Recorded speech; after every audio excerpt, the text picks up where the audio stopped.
BA 4ನೇ semester ಎಲ್ಲ ವಿದ್ಯಾರ್ಥಿಗಳಿಗೆ ಈ ಒಂದು ವಿಡಿಯೋಗೆ ಪ್ರೀತಿಯ ಸ್ವಾಗತ. ನೀವು ಈಗಾಗಲೇ ತಮ್ಮನಲ್ಲಿ ನೋಡಿ ಕ್ಲಿಕ್ ಮಾಡಿದ ಹಾಗೆ ಬಡತನ ಎನ್ನುವಂಥ ಘಟಕದಲ್ಲಿ ಬರುವಂತಹ ಆಯ್ದ 3 ರಚನೆಗಳಲ್ಲಿ 3ನೇ ರಚನೆ ಯಾವುದು ಅಂದರೆ ಬಡವರ ಬೇಗೆ. ಜನಪದ ಹಾಡುಗಳಲ್ಲಿ ಈಗಾಗಲೇ ಇದಕ್ಕೆ ಸಂಬಂಧಿಸಿದಂಥ ತಿರುಳನ್ನು ಟಿಪ್ಪಣಿ ಭಾಗವನ್ನು ಡಿಸ್ಕಷನ್ ಮಾಡಲಾಗಿದೆ. ಇವತ್ತಿನ ಕ್ಲಾಸ್ನಲ್ಲಿ ಈ ಅಧ್ಯಾಯದ ಮೇಲೆ ಕೇಳುವಂತಹ ಪ್ರಬಂಧ ರೂಪದ ಪ್ರಶ್ನೋತ್ತರಗಳನ್ನು ಡಿಸ್ಕಷನ್ ಮಾಡೋಣ ಬನ್ನಿ. ಹಾಗಾದರೆ ಪ್ರಬಂಧ ರೂಪದ ಪ್ರಶ್ನೋತ್ತರಗಳಲ್ಲಿ ಪ್ರಶ್ನೆ ನಂಬರ್ 1, ಬಡವರ ಬೇಗೆ ಜನಪದ ಹಾಡುಗಳ ಸ್ವಾರಸ್ಯವನ್ನು ನಿರೂಪಿಸಿ. ಅಥವಾ ಪ್ರಶ್ನೆ ನಂಬರ್ 2, ಸಾವಿಗಿಂತ ಬಡತನದ ಬೇಗೆ ಬಹು ತೀಕ್ಷ್ಣ ಎಂಬುದನ್ನು ಪ್ರಸ್ತುತ ಜನಪದ ಹಾಡುಗಳ ಹೇಗೆ ಪ್ರತಿಪಾದಿಸಿವೆ ವಿವೇಚಿಸಿ. ಅಥವಾ ಪ್ರಶ್ನೆ ನಂಬರ್ 3, ಸಾವಾದರೂ ಬೇಕು ಬಡತನದ ಮಾತ್ರ ಬೇಡ ಎಂಬ ಅಳಲು ಬಡವರ ಬೇಗೆ ಜನಪದ ಹಾಡುಗಳ ಭಾಗದಲ್ಲಿ ಹೇಗೆ ವ್ಯಕ್ತವಾಗಿದೆ ವಿಶ್ಲೇಷಿಸಿ. ಈ 3 ಪ್ರಶ್ನೆಗಳಿಗೆ ಒಂದು ಸ್ವಾರಸ್ಯವಾದಂತಹ ಉತ್ತರವನ್ನು ನೋಡೋದಾದರೆ ಉತ್ತರ, ಬಡವರ ಬೇಗೆ ಜನಪದ ಗೀತೆಗಳಿಂದ ಆಯ್ದ ಒಂದು ಪ್ರಮುಖ ಭಾಗ. ಹೆಸರೇ ಸೂಚಿಸುವಂತೆ ಬಡತನ ದಾರುಣ ಸ್ಥಿತಿಯ ಪರಿಣಾಮಕಾರಿಯಾಗಿ ಪ್ರತಿಪಾದಿಸುವುದು ಈ ಭಾಗದ ಮೂಲ ತಿರುಳು ಆಶಯ. ಬಡತನವೆನ್ನುವುದು ಒಂದು ಒಡಲೂರಿ ಎನ್ನುವುದು ಇಲ್ಲಿ ಗಮನಿಸಬೇಕಾದ ಅಂಶ. ಬಡವರ ಬೇಗೆ ಎಂದರೆ ಬಡತನ. ಈ ಬಡತನವೆನ್ನುವುದು ಒಂದು ಒಡಲ ಉರಿ. ಈ ಉರಿಯ ಫಲವೆಂದರೆ ಕಣ್ಣೀರು. ಬಡತನದ ದಾರುಣತೆ ಎಷ್ಟು ತೀಕ್ಷ್ಣವಾದುದೆಂದರೆ ಬಡವರು ಸತ್ತರೆ ಅವರನ್ನು ಸುಡಲಿಕ್ಕೂ ಸಹಿತ ಸೌದೆಗೆ ಗತಿ ಇರುವುದಿಲ್ಲ. ಅವರು ಬಡತನದ ಒಡಲ ಉರಿಯಲ್ಲೇ ಬೆಂದು ಸಾಯಬೇಕು. ಅಂತೆಯೇ ಜನಪದರು ಬಡವರಿಗೆ ಇಂಥ ಸಾವನ್ನು ಕೊಡಬೇಡವೆಂದು ದೇವರಲ್ಲಿ ಬೇಡಿಕೊಳ್ಳುತ್ತಾರೆ. ಸಿರಿತನ ಬಡತನಗಳ ತಾರತಮ್ಯ ಮನುಷ್ಯ ಪ್ರಪಂಚದ ಒಂದು ಪ್ರಧಾನ ವೈಶಿಷ್ಟ್ಯ. ಒಂದೆಡೆ ಸುಖದ ಬದುಕು, ಇನ್ನೊಂದೆಡೆ ಹೊಟ್ಟೆಗೆ ಕಾಳಿಲ್ಲದ ಬದುಕು. ಇದು ಯಾವ ಕಾಲಕ್ಕೂ ತಪ್ಪಿದ್ದಲ್ಲ. ಹೀಗಾಗಿ ದೊಡ್ಡವರ ಮಕ್ಕಳು ಬೆಲ್ಲ ಬಾಳೆಹಣ್ಣು ತಿಂದು ಸುಖಿಸಿದರೆ ಬಡವಿಯ ಮಕ್ಕಳು ಹೆತ್ತ ತಾಯಿಯ ಬತ್ತಿದ ಮೊಲೆ ಹಾಲನ್ನು ಚೀಪಿ ಗೋಳಿಡಬೇಕು. ಇದು ಬಡತನದ ಇನ್ನೊಂದು ಬಹು ತೀಕ್ಷ್ಣ ಮುಖ. ಈ ಮನುಷ್ಯ ಪ್ರಪಂಚದಲ್ಲಿ ದುಡಿಯುವವರು ದುಡಿದು ಉಪವಾಸ ಸಾಯಬೇಕು. ದುಡಿದವರ ಬೆವರಿನ ಫಲ ಕದ್ದು ಸುಖ ಪಡಬೇಕು. ಬಡವರ ಇನ್ನೊಬ್ಬರ ಮನೆಯ ಕನಜ ತುಂಬುವಂತೆ ದುಡಿಯುತ್ತಾರೆ. ಆದರೆ ಅವರಿಗೆ ಉಣ್ಣಲು ಕೂಳಿಲ್ಲ.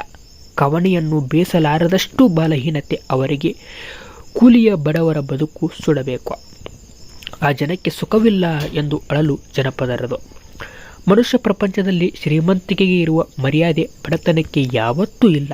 ಬಡವಿ ಆಡಿದ ಮಾತು ಜನರಿಗೆ ನುಡಿಗೂ ಬೇಸರವಾಗುತ್ತದೆ. ಬಡವಿಯ ಒಂದೊಂದು ಮಾತು ಬೇಸರದ ಮಾತು. ಆದರೆ ಒಡವೆ ಇಟ್ಟವ್ವ ಶ್ರೀಮಂತ ಒಣದು ಅಂದರೆ ಒಣಪು ಮಾಡಿ ಹೇಳಿದರೆ ನುಡಿಗೂ ಬಾಯಿ ಬಿಡುತ್ತಾರೆ. ಈ ಬಡತನದ ಒಡಲೂರಿಯನ್ನು ಸಹಿಸಿ ಬಡತಾಯಿ ಜೀವಕ್ಕೆ ಸಾಕಾಗಿ ಹೋಗಿದೆ. ಅಂತೆಯೇ ಆಕೆ ಶಿವನಲ್ಲಿ ತನ್ನ ಮಕ್ಕಳಿಗೆ ಅನುಗಾಲವು ಭತ್ತವನ್ನು ಕೊಡುವಂತೆ ಬೇಡಿಕೊಳ್ಳುತ್ತಾಳೆ.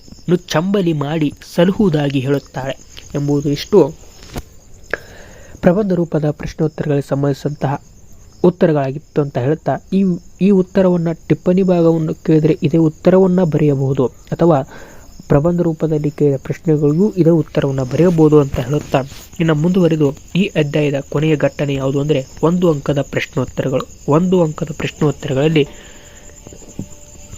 ಪ್ರಶ್ನೆ ನಂಬರ್ 1, ಬಡವರಿಗೆ ಬೇಗೆ ಜನಪದ ಹಾಡುಗಳ ತಿರುಳೇನು? ಉತ್ತರ, ಬಡತನದ ತೀಕ್ಷ್ಣ ಭವನೆಯನ್ನು ಪ್ರತಿಪಾದಿಸುವುದು. ಪ್ರಶ್ನೆ ನಂಬರ್ 2, ಒಡಲೂರಿ ಯಾವುದು? ಉತ್ತರ, ಬಡತನ ಅಥವಾ ಬಡತನದ ಬೇಗೆ. ಪ್ರಶ್ನೆ ನಂಬರ್ 3, ಬಡತನ ದುರಿಯ ಫಲವೇನು? ಉತ್ತರ, ಕಣ್ಣೀರು ಅಥವಾ ದುಃಖ ಎಂಬುದು ಉತ್ತರ. ಪ್ರಶ್ನೆ ನಂಬರ್ 4, ಬಡವರು ಸತ್ತರೆ ಸುಡಲಿಕ್ಕೆ ಏನಿಲ್ಲ? ಉತ್ತರ, ಸೌದೆ ಇಲ್ಲ. ಪ್ರಶ್ನೆ ನಂಬರ್ 5, ಬಡವರ ಹೆಣ ಬೇಯುವುದು ಯಾವ ಬೆಂಕಿಯಲ್ಲಿ? ಉತ್ತರ, ಒಡಲ ಬೆಂಕಿಯಲ್ಲಿ. ಪ್ರಶ್ನೆ ನಂಬರ್ 6, ದೇವರಲ್ಲಿ ಬಡವರ ಕೋರಿಕೆ ಏನು?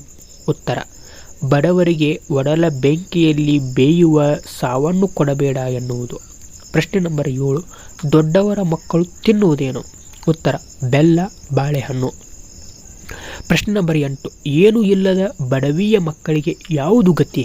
ಉತ್ತರ, ಹೆತ್ತ ತಾಯಿಯ ಬತ್ತಿದ ಮೊಲೆ ಹಾಲೇ ಗತಿ ಎಂಬುದು ಉತ್ತರವಾಗಿದೆ. ಪ್ರಶ್ನೆ ನಂಬರ್ 9, ಸುಡಬೇಕಾದ ಸುಖವಿಲ್ಲದ ಜನ್ಮ ಯಾವುದು? ಉತ್ತರ, ಬಡವರದು. ಪ್ರಶ್ನೆ ನಂಬರ್ 10, ತಾಯಿ ಶಿವನಲ್ಲಿ ಭತ್ತ ಬೇಡುವುದೇಕೆ? ಉತ್ತರ, ತನ್ನ ಹಸಿದ ಮಕ್ಕಳಿಗೆ ನುಚ್ಚಂಬಲಿ ಮಾಡಿ ಸಲಹಲಿಕ್ಕೆ ಎಂಬುದು ಇಷ್ಟು ಈ ಅಧ್ಯಾಯಕ್ಕೆ ಸಂಬಂಧಿಸಿದಂತಹ ಸಂಪೂರ್ಣವಾದಂತಹ ಅಭ್ಯಾಸದ ಪ್ರಶ್ನೋತ್ತರಗಳನ್ನ ಪರೀಕ್ಷೆ ದೃಷ್ಟಿಯಲ್ಲಿ ಕೇಳಲಾಗಿದೆ ಅಂತ ಹೇಳುತ್ತಾ, ಈ ನಮ್ಮ ಪ್ರಯತ್ನ ನಿಮಗೆ ಇಷ್ಟ ಇದ್ದರೆ ವಿಡಿಯೋವನ್ನು ತಪ್ಪದೆ ಲೈಕ್ ಮಾಡಿ. ಇದೇ ರೀತಿ ಮುಂದಿನ ಕ್ಲಾಸ್ಗಳಲ್ಲಿ ಮುಂದಿನ ಅಧ್ಯಾಯಗಳನ್ನು ಡಿಸ್ಕಷನ್ ಮಾಡೋಣ. ಇದೇ ರೀತಿ ಡಿಗ್ರಿ ಎಲ್ಲ ಸಿಲೆಬಸ್ಸನ್ನು ಪಡೆಯಲು ತಪ್ಪದೆ ಚಾನಲ್ಗೆ ಸಬ್ಸ್ಕ್ರೈಬ್ ಆಗಿ ಅಂತ ಹೇಳುತ್ತಾ ಇವತ್ತಿನ ಕ್ಲಾಸ್ನ ಮುಗಿಸ್ತಿದ್ದೀನಿ. ಎಲ್ಲರಿಗೂ ನಮಸ್ಕಾರ. ಜೈ ಹಿಂದ್, ವಂದೇ ಮಾತರಂ.